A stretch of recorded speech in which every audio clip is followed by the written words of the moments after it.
Are you peeping out the way people move, the way people show up? Or are you simply just going to do the research, right? Is it one-dimensional research that you're doing? Okay, check, I got the person's name, their title, what they say they do. I check the company profile. I see what they do. No, that's not it.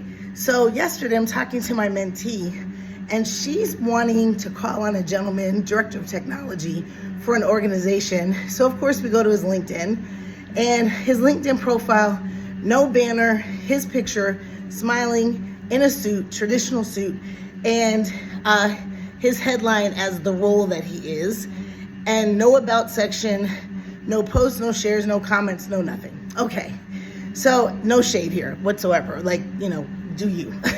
Okay, so I tell her, after we look up a few other things and we're just crafting some messaging and that kind of thing, I tell her, I'm cycling.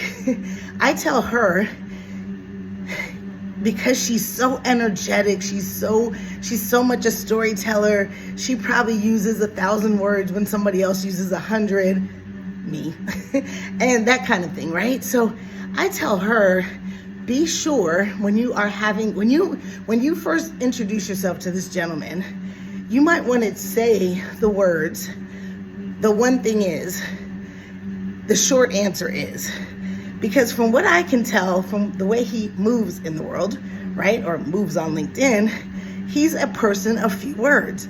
He's not going to want to listen to some long drawn out story. I'm cycling. Some long drawn out story about, that gets you to the answer. He's going to want to hear the answer up front, and then you can tell him the story. But a lot of times we want to just do it the way we do it. And I candidly will tell you, the reason I think I've been so successful in sales, and one of the reasons you might want to listen, is because I've sold $25 million over 25 years to corporates, Fortune 1000 companies like Discover Financial, Wells Fargo Bank, etc.